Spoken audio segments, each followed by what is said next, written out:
Singela, Kinawas, Hinudi Kiang, Guts Age, Gustudi, Collagen, Asset Studi Ijang.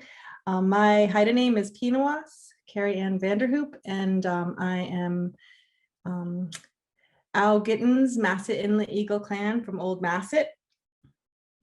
I'm here joining from sunny Haida, Gwaii, and I just want to do a quick land acknowledgement, and I know that we are joining from many different places, and I just want to take a moment to acknowledge where we are, wherever you are, to think about and hold in your head and in your heart all of the things that you appreciate about the place that you live, and also to think about the Indigenous people whose territory you're on and how they have been living in relationship with that land, and as stewards of that land, caring for the land in a reciprocal way, and how we might do that today in the places that we live as well.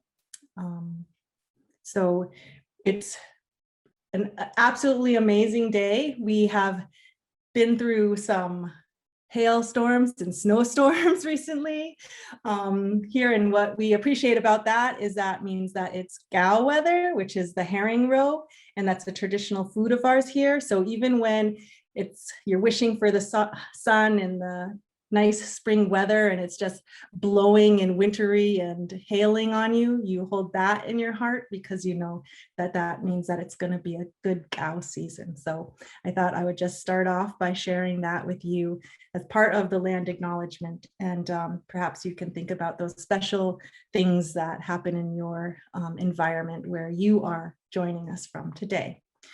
So I'm the Indigenous and Community Initiatives Manager at the Haida Gwaii Institute, which means I do a lot of work with our curriculum developers, and I would do a lot of work with the team and the instructors and supporting the programming that happens here through the Haida Gwaii Institute. And I also work with the larger, greater community and doing community engagement and supporting the students that come to take courses, or when we're in person, the students that come for the semesters.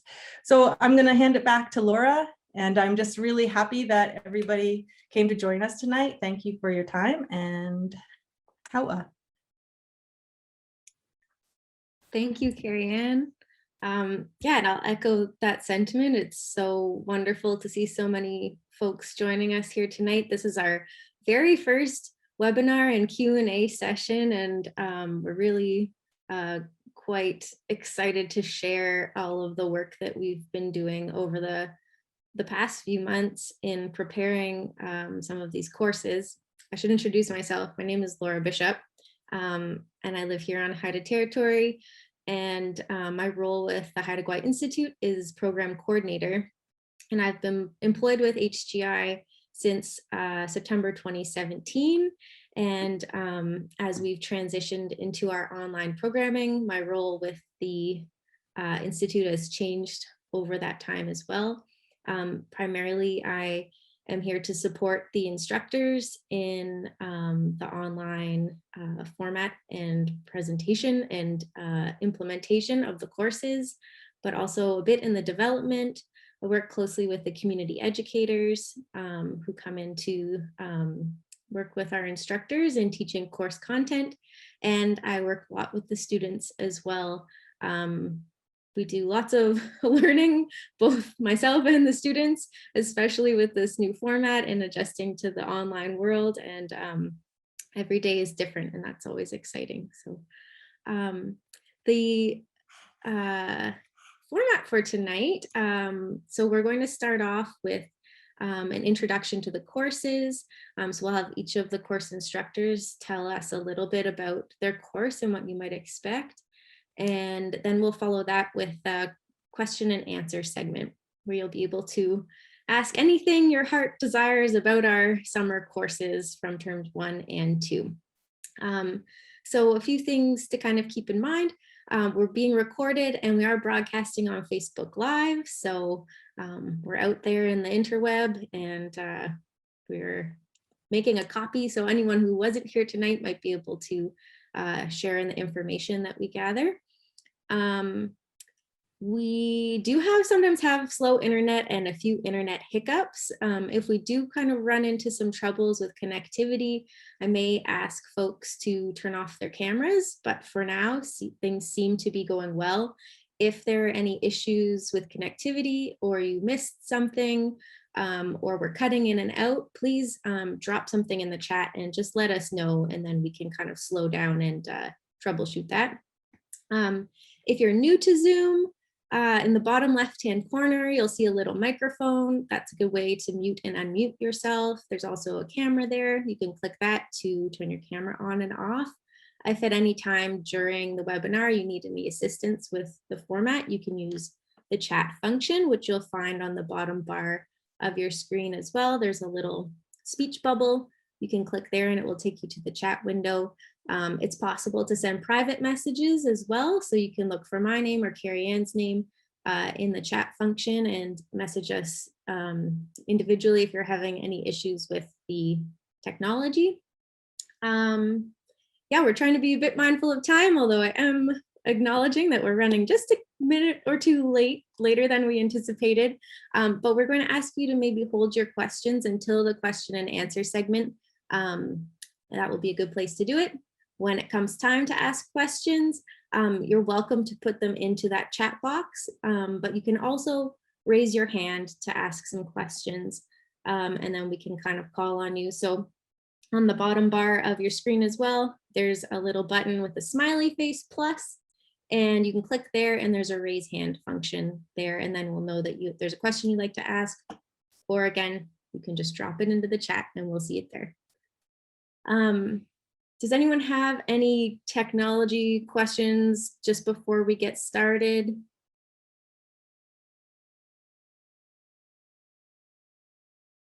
Okay, looks good. I think we're ready to go. So I'm very happy to introduce Dr. Katie Kish, and she will be teaching our HGSE 381 Ecological Economics course this coming summer term 1. So I'll hand it over to you, Katie. Thank you very much. I'm going to share my screen. And I assume everyone can see that okay? Thumbs up. Perfect. All right, I'll tuck you guys away. Great. Thank you so much, Laura. Thank you for organizing this. It's really nice to be able to come and to talk to everyone. Thank you everyone for coming to learn more about the course and what we're doing. I'm really excited about this course on ecological economics. It's a topic that's near and dear to my heart. It's an interdisciplinary area of study that asks some really big questions about the kind of world we want to live in. And so I hope that as we go through this, it'll pique some of your interests. So about me, my name is Katie Kish, and I'm not in Haida, Gwaii. I'm calling from my house, which was built on the Haldeman Tract, which is the 10 kilometers on either side of the Grand River, granted to the Six Nations in 1784. And it's now the neutral territory of the Anishinaabe and Haudenosaunee people. And I live here with my 2 kids, Nora and Logan, who are 2 and 5. And I went to the University of Waterloo, so I am in Kitchener-Waterloo. And I did my PhD at the School of Environment and Resources in Social and Ecological Sustainability. I'm currently a research associate for the Footprint Initiative at York University, which is a collaboration with the Global Footprint Network. And we're doing some data collection and organizing of the data to look at what the future of the footprint will look like. My PhD and my research is on resilience and transition broadly, and on makers and local manufacturing, local production, people who make things and 3D printers, that sort of thing. It's very interesting, sort of cutting edge local production work. And I'm also involved with the Canadian Society for Ecological Economics. I've been on the executive with CANSE, it's shortened to, for 8 years. And I was just voted in for the next term as Vice President Programs. We're currently planning our 2021 biennial conference, which will be online for the first time. And we're also for the first time organizing a conference with, co-organizing a conference with Indigenous Climate Action to look at what ecological economics looks like from an Indigenous perspective. So this course is about ecological economics, which really motivates me for change. I think that ecological economics can lead to real world change. In traditional economics, the environment isn't holistically considered at all. It's an externality. So you don't get the full essence of a tree in like normal economics. It doesn't include the social benefit of nature. So how spending an afternoon in a forest might improve your well-being more than spending an afternoon in a parking lot, for example. Traditional economics will use gross domestic product or GDP as a measurement, which is a really good measurement of output of an economy, of how much is being produced and how much is being consumed over time, but not a very good measure of how well people are actually doing. A country can have a very high GDP, but not have great social well-being indicators. So in ecological economics, we put the environment first, and we see this society and economy as interacting subsystems within the environment. And so we look at ways to reconsider success. We don't think that we should use monetary metrics to assess how well a country is doing. We think that we should be using well-being and happiness to measure success. So to do that, we look at the relationships between economy and society and the environment. And this means that we end up talking a lot about entirely new configurations of society, because it's not just money or trade or financial systems that are upholding our current economic system. It's the way we think about our relationships with one another. The way that we think that we need to trade with one another is about monetary trade, and then you get something in return. It wasn't always like that. It's the way that our educational systems are set up. It's the role of the work of women and of volunteers in our society. Who do we place the highest value on? Does it make sense that a CEO gets paid a lot more money than others, a teacher, for example, or that a stay-at-home mom receives no compensation whatsoever? So ecological economics asks these questions and thinks that we're not really doing it right. And so it ends up focusing on a lot of different areas because of that, because it is really asking lots of questions about how society as a whole can be reorganized. And so because of that, as I mentioned, it is an interdisciplinary exploration of how human life interacts with one another, with the natural world, and with politics. And so it's really this course, and the discipline in general is often a very high overview of social systems and how we might reconfigure those social ecological systems for a better future. There is absolutely no economic background necessary for this course. I get that question all the time, and it's often a barrier that comes up for people. No economics necessary, no math is done. I'm not super great at math. We are going to be talking about relationships and about social history and how we can impact that. So this course is for anyone who's interested in how politics influences our economy and the history of our economic and social systems. It's for anyone who's interested in movements that help revalue the environment and commons and the household and women's work and care work. It's for people looking to find ways to challenge capitalism and mass consumption, and who are interested in envisioning a new society for the future. What we'll learn, the course is separated into 3 different sections. The first is on history, the history of the economy in modern society and social and environmental implications of that history. I draw on a popular thinker whose name is Karl Polanyi quite a lot, who argued that when we shifted into modern society, one of the main things that came to define who we are was removing ourselves from communities that were economic communities. And instead, the economy came to be focused on the individual. So in groups before industrialization and modern industries, the economy wasn't separate from our relationships with one another. Life was motivated by these ongoing patterns of social life and relationships. So in one way, this freed individuals to ask, who am I? What do I want to do? Where do I want to live? But on the other hand, it removed us from this community obligation that helped people have a level of constraint and deep meaning. So in this course, we look at this idea of the individual really closely and how to reorient our thinking about self within community with bigger obligations than just those questions that come with individual freedom. Then we'll look at ecological economics, of course, basic tools and elements of the discipline, such as ecosystem services, how does nature help humans thrive, and things like income capping. There's some research that says that after you make over $72,000 US a year, which is around $100,000 Canadian, that you no longer improve happiness a great deal. And so there's an argument for income capping. So we'll look at really specific examples of policies like that, and the connections of those with justice and inclusion, and with some other closely related disciplines such as degrowth. And then at the end, we'll do some future gazing. What does a future that's framed with ecological economics look like? And how does ecological economics relate to socio-ecological relationships? And how do we apply ecological economics at different scales? I utilize systems thinking. So we'll learn by doing a lot of looking at multiple perspectives and systems mapping, and how interventions would work within those systems mappings, and how change happens, and what good and bad things might happen if we implement changes. And then the sort of nuts and bolts.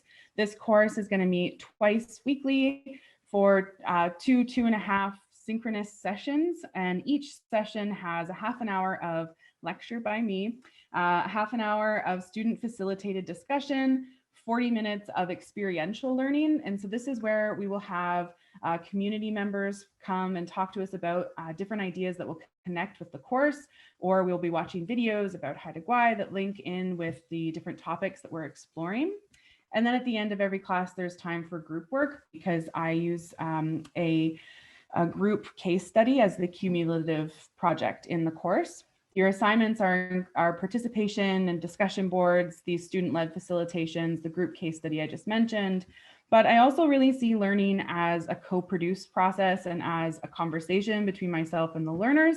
And so, we'll talk about which of these don't really work or are working. Discussion boards have been sort of on and off ever since people have done a lot more online learning. Some people really like them, others don't. And so we'll talk about what really works for the group as a whole. And so that's all. I'm looking forward to some discussion and any questions. And my email is on there at katiekish@gmail.com. Feel free to contact me whenever, if you have any other questions beyond what we talked about here. Thank you.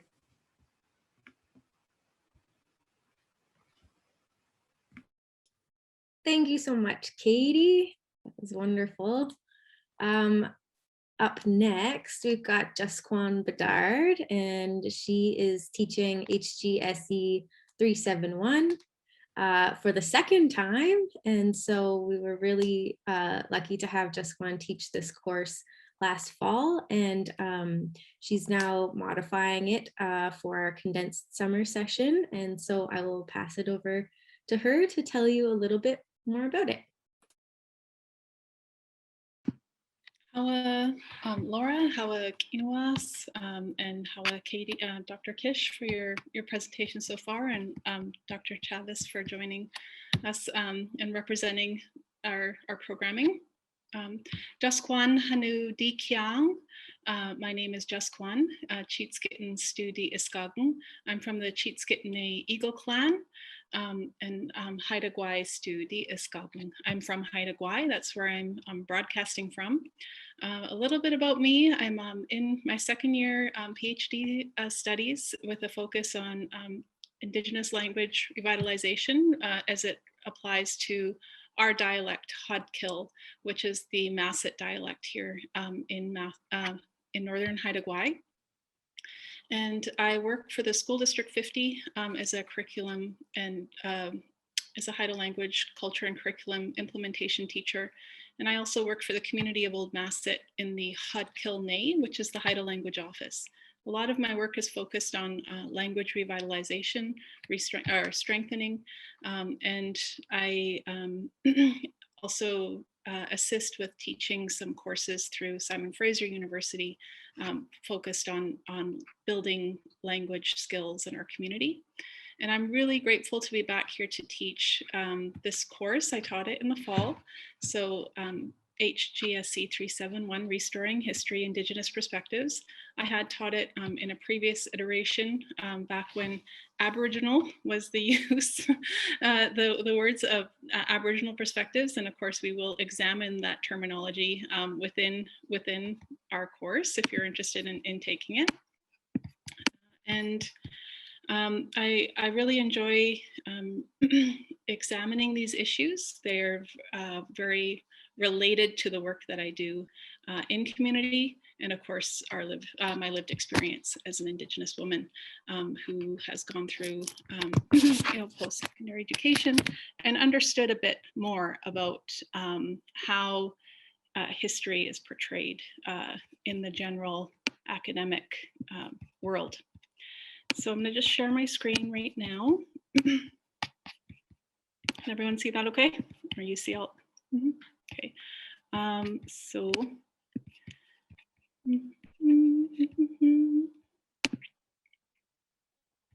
Yeah, so that was the course, Gistu Di Ijung. So that is who I am. That's what that means. Who am I? And I gave you my background, my academic background. I'm also a mother of 3. So I'm a mother to Hana, who is 17, Nora Jane, who's 12, and Ouija, who's 8. And I am, Haida singer as well, and I incorporate song into everything that I do. It's one of my mediums of communication. Now, as a Haida woman, I recognize that the title of this course, Indigenous Perspectives, right? Where I'm recognizing that where I'm at in my journey and my experience shapes, of course, how I present this information, and that many Indigenous peoples, across the land have a different lived experience. So, of course, if myself teaching this course doesn't mean I speak for all Indigenous perspectives, but I'm glad to offer as many voices as I can through community educators, as well as Indigenous media and text. So this course grounds student learning about Indigenous histories and restoring by presenting the history of Haida Gwaii through Haida perspectives with stories of contemporary Haida events, as well as origin stories and oral histories of the land and people. So really I'm focusing it to this area, to what I do have, I guess, the right to speak to, and I can speak to experiences here in northern Haida Gwaii from where I'm from and where my clan is from. So even in this little microcosm, I wouldn't be the authority to speak to, for example, the Skidegate dialect, Haida Kill, or their histories. I can speak to our histories here in the north, but offer their voice through our texts, our readings, and other types of visits. Students will explore the diversity of Indigenous peoples of British Columbia and Canada, and consider the unique histories and relationship that Indigenous groups have with the federal, provincial, and territorial governments. Now, this is, although a history course, it's very much exactly attached to current events, as through the obscuring of history in our country through the process of colonialism, we have a skewed understanding here, most people through their education experience about Indigenous experience and lived experience and actual experience and historical experience on the land. So because of that, there is a lot of work to be done by Canadians to understand and learn the history as it did happen. So it is quite a bit of work because it does upend understandings that have been integrated into, I guess, the very fiber of Western education. And we have a focus on understanding current events concerning Indigenous peoples in what is now Canada by recognizing the systematic obscuring and misrepresentation of Indigenous issues, voices, histories, and rights. So this is in Indigenous perspectives, we understand that time is not linear, and nor is history. So we can really make these connections to everything around us when we look back and see how things have been told, or what cycles haven't been made right with our relationships. And so there's a lot of work to be done. And for the most part, a lot of that work has been done by a lot of Indigenous people. So we're looking to bridge a lot of gaps in knowledge and understanding, and a course like this is really focused on that. So these are the modules. Some of you may have already seen the syllabus, but the first module is Indigenous land, language, and story, and we're looking at the importance of place and how that's connected to language and stories. And we're looking at origin stories and protocols, and really how laws are encoded in these stories. Nation to Nation is the next module. We're looking at Indigenous laws connected to the land.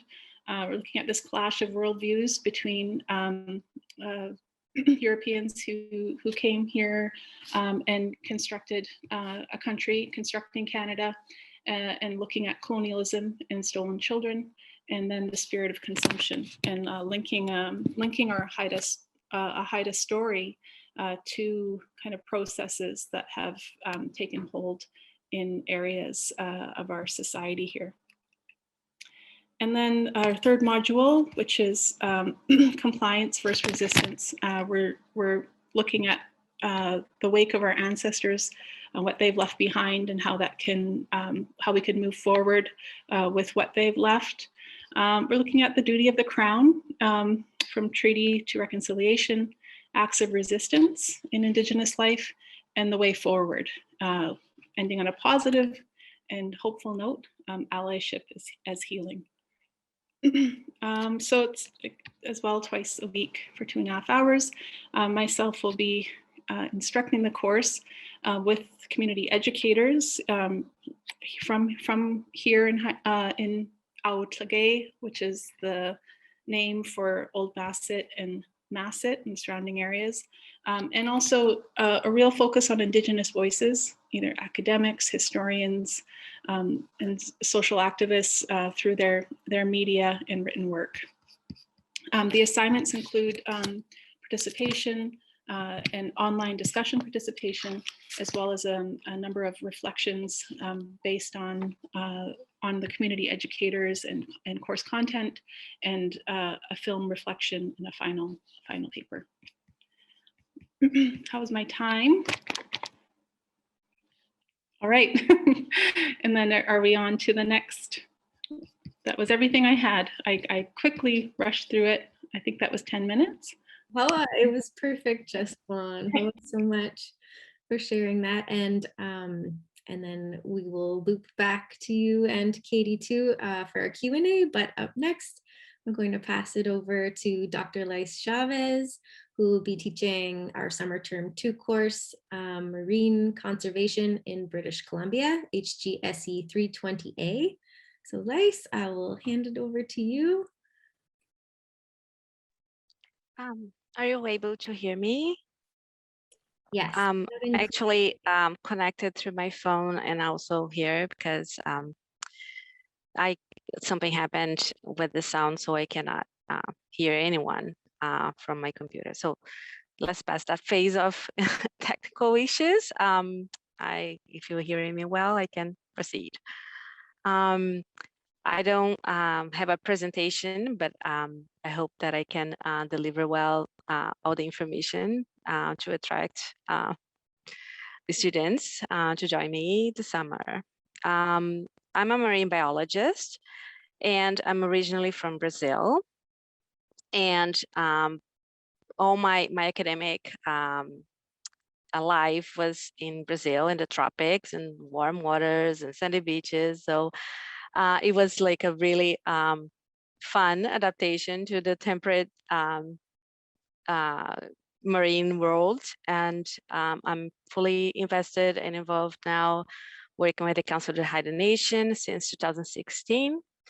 And so I had connected to a really wide network of marine conservationists and practitioners and decision makers, and a lot of tables discussing all marine issues, from marine protected areas to fisheries management, and all those fun things. And what I expect to have in my course is sharing this network that I gather since 2016. I've been in contact with many marine scientists here in British Columbia, and been connected through their initiatives and advancing all the conservation goals and stewardship practices that the Haida Nation's leading, especially here in Haida Gwaii, but as in British Columbia, we are connected with all these other First Nations along the coast, and all this regional rich marine fauna and habitats that we want to protect.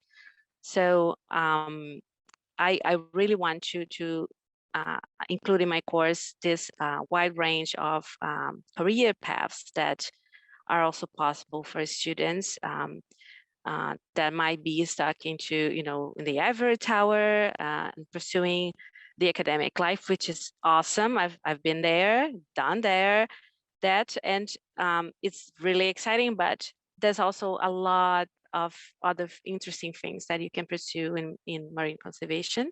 And I'm gonna bring in this course a lot of guest speakers that are gonna share their real world experiences in marine conservation and the work that they're doing here in British Columbia.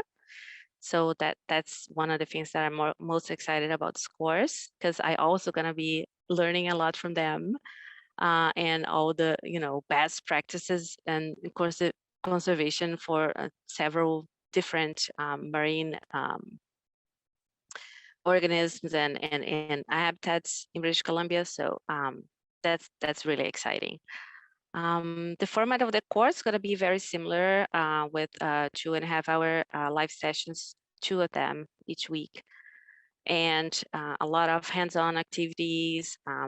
We're gonna discuss a lot about different marine issues, most current issues, from human impacts, climate change, and all the other overfishing, pollution, a lot of different issues that the marine ecosystems in the coast are subjected to, and best practices and what people are out there doing to tackle all those issues. So I'm pretty excited. I have been involved with the Haida Gwaii Institute before, helped developing other courses.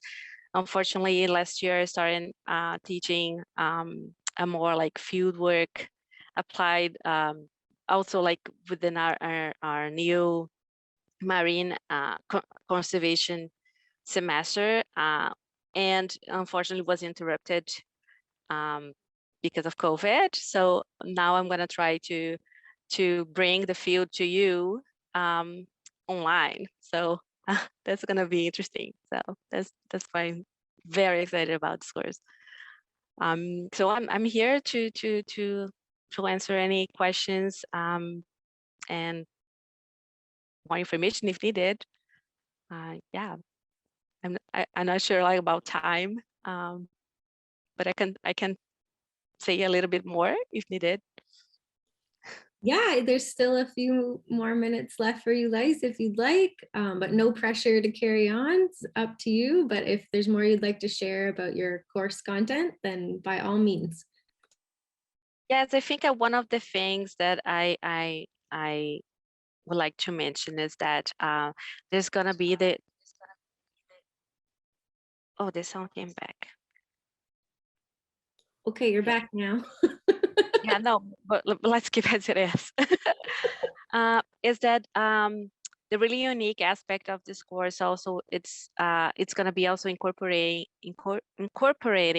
indigenous-led conservation initiatives and having them some key players coming in and telling us, you know, successful stories about how they carry on the projects and you know, pass it on indigenous stewardship practices that have been around for millennia. So it's going to be a unique aspect of that too, especially as my work that I've been doing with the Council of the Haida Nation, so that I've been very involved in those, you know, decision-making processes that so that traditional knowledge is applied. So it's a very interesting aspect of the course. So don't want to miss that.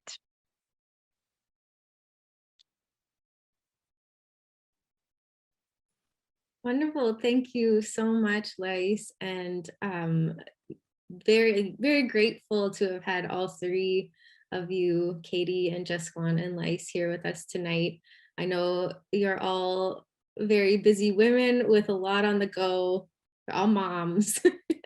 And you are doing some pretty amazing work in your communities and outside of your communities as well. So yeah, on behalf of HGI, we're so grateful to have you make time for this tonight and for also making time to teach courses with us as well. So we are so grateful.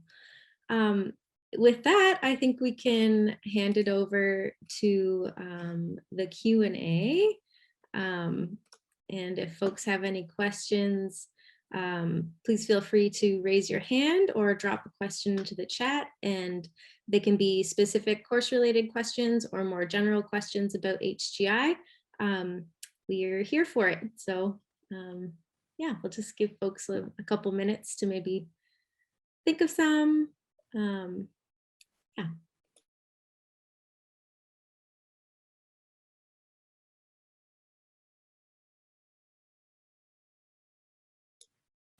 Yes, Holly, go ahead. Hi, thanks so much for your presentations. They're really great, really interesting. I'm coming from the geography department, so I'm really excited for these courses, and I'm actually registered in all three right now. So that's exciting.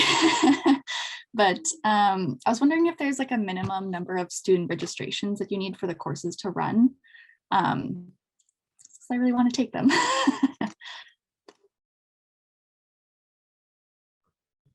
I'll answer that. I'll jump in.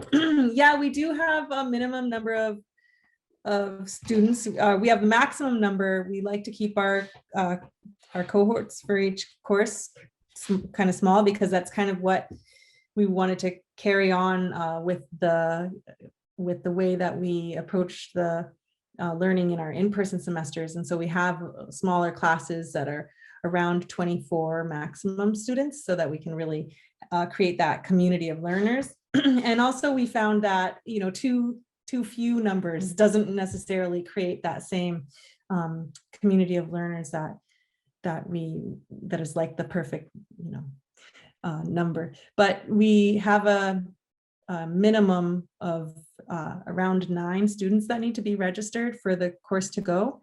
And where we're at right now, and we do have a deadline for the summer term 1, and that's I think it's like April 25th that we are hoping to see that we have at least 9 students enrolled in the course. And you know, we're comfortable where we are with our registration, and we feel like we're going to be able to you know, get there.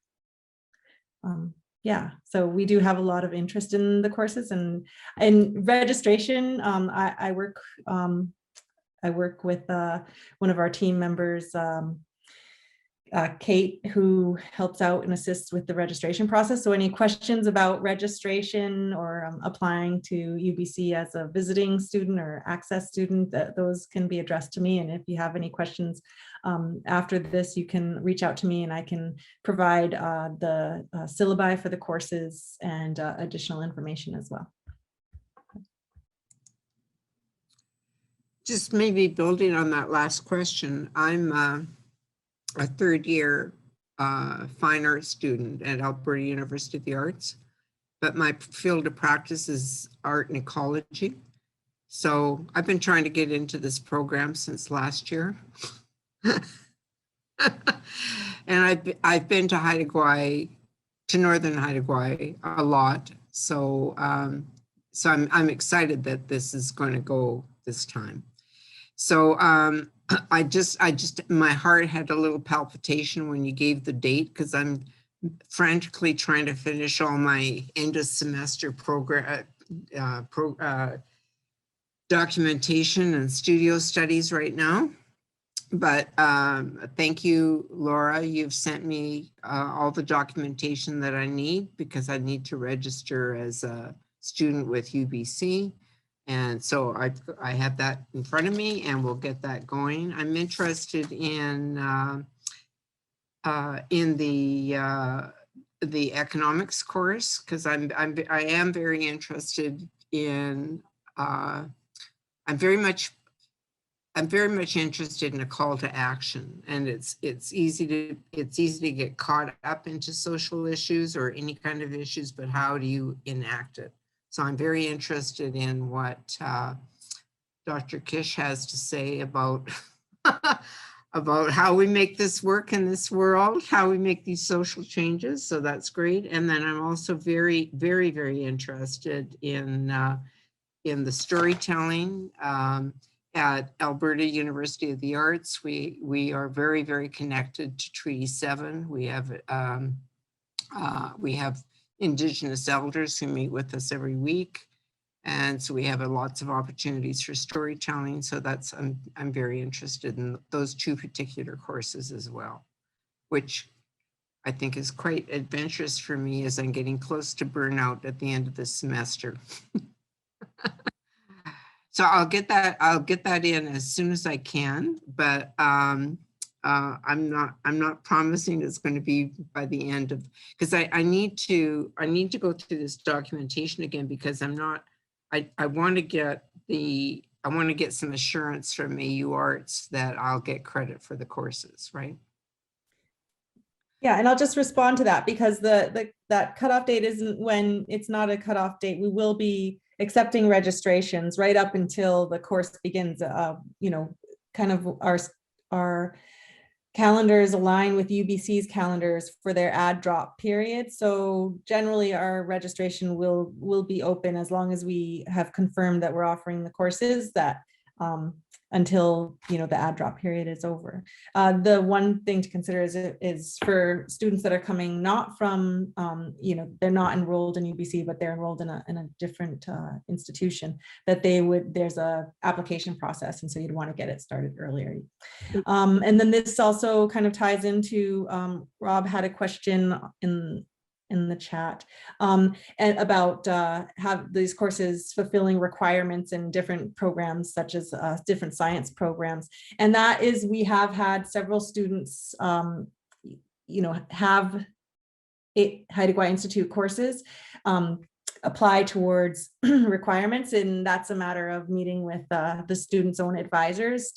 Usually we'll provide the syllabus for the specific course, and then they work out with their advisor whether it's going to be an equivalency or not, and so that they just get the you know, the go ahead for taking the course, and that it will apply and the credits will be transferred. But these are all accredited to through UBC. So students that register and complete the course will receive 3 credits. They're all 3 credit courses, you know, through UBC. So, well, I think that answers your question.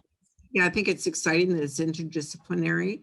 And because I had wanted to go, I guess it would have been this year.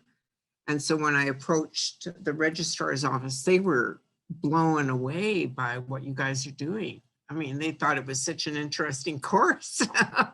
And so it's, yeah, so I will contact you because I will need the syllabus so to be able to get that assurance of credit. Thanks so much, Gail. Really appreciate hearing your experience and your questions. I'm going to pass it over to Guy or Guy. I'm sorry, I'm not sure what you prefer, but you're welcome to let me know. Yeah, it's Guy. Thanks. I'm really interested in the ecological economics course. Also really excited for the CANSI conference coming up. But so my question was about the cumulative case studies. Do you know what some of the topics might be yet? I thought I recognized your name. I saw your, anyway, I won't give away, all your personal detail, but I think we're in the same city. Yeah, so no, I don't know because students choose them and we choose them based on, interests and what's happening in the real world. So, different people, the last time that I ran this course, it was with international development cohort of second-year students, and so a lot of them were on case studies happening globally, a lot in Asia, and so no, it'll be completely dependent on what people are interested in, and we can explore those options together. And I find that way because it's every week, pretty much every week, there's a new piece of that project due. And so you're working on it through the entire semester. And so if it's something that students are, actually engaged with and interested in, I find that works better to actually be interested in it for the entire course rather than prescribing, which case studies they will be. Thanks. Yeah, that sounds pretty good then. Cool. We've got time for a few more questions if anyone's got anything else that they would like answered or are curious about. Hi, Billy. Good to see you. Hi, Laura. Good to see you too. My question is for Jasquan and just about her course and how much it's going to be focused on the legal aspects and the relationship to governance, I guess, and what topics will be focused on there. I'm really interested in those and seeing the progression of that and learn more about that. Thank you. How Billy? Yes, I can answer that. So we will be looking at both Indigenous law and Aboriginal law, and really differentiating between the two, and understanding, the history of the development of what is known as, Aboriginal law here in Canada, and of course, not of course, but because I am situated here, we will look at the Indigenous rights and Aboriginal laws that have been built up, through history since, basically since the Indian Act was enacted, and how that's played out to what we see now in the courts, accumulating in title cases, rights and title cases. So there will be a focus on both legal fields, so to speak, Indigenous law, which is of course separate than Aboriginal law, Indigenous law coming from nations and the land and our supernaturals, and then Aboriginal law, which has been defined thus far by the Canadian courts. So I'm glad you have that interest. I do as well. Oh, Jessica, and will it focus on natural resource management as well, or what's the focus on how it applies? Right. So definitely how colonialism has impacted the way that natural resources have been exploited on Indigenous lands and territories is directly connected to, of course, how history has unfolded. And we can, so I guess just broadly, it's connected in that way.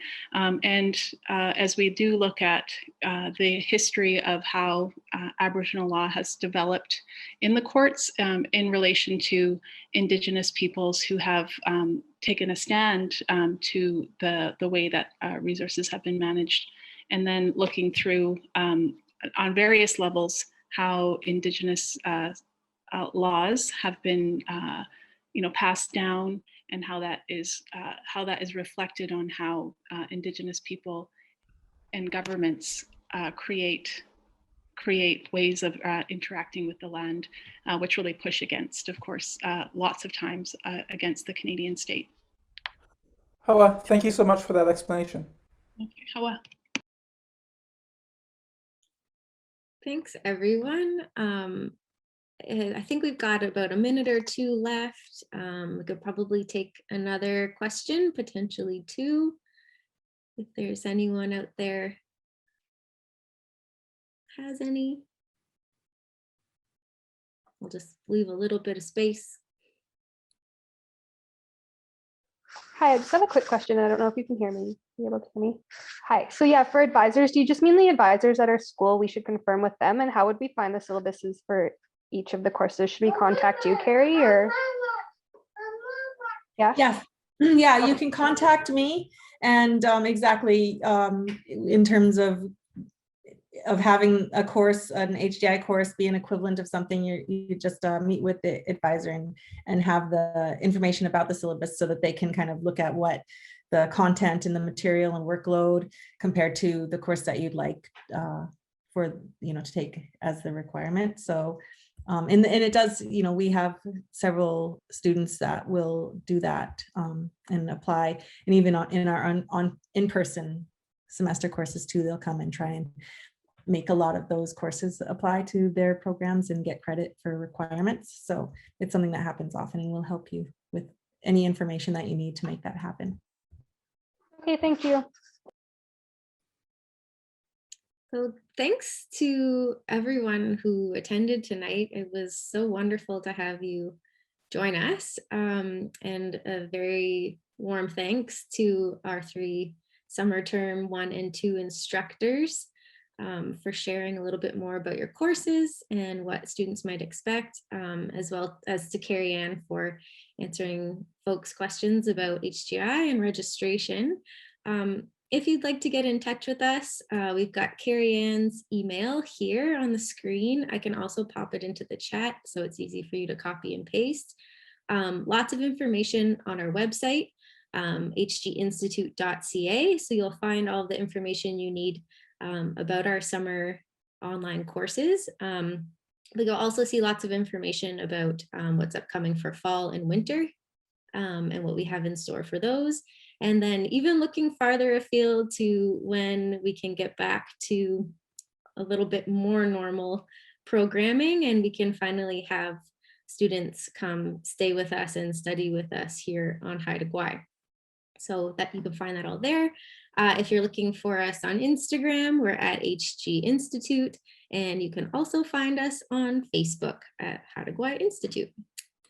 So again, Hawa, thank you so much for coming. And yeah, I'll put Carrie Ann's email into the chat. And if you are not yet on our mailing list and would like to be, you can send me a private message with your email in the chat and I will add you to our mailing list and we can keep you informed of all of the fun stuff we've got upcoming. Thank you, everyone. Hawa, everyone.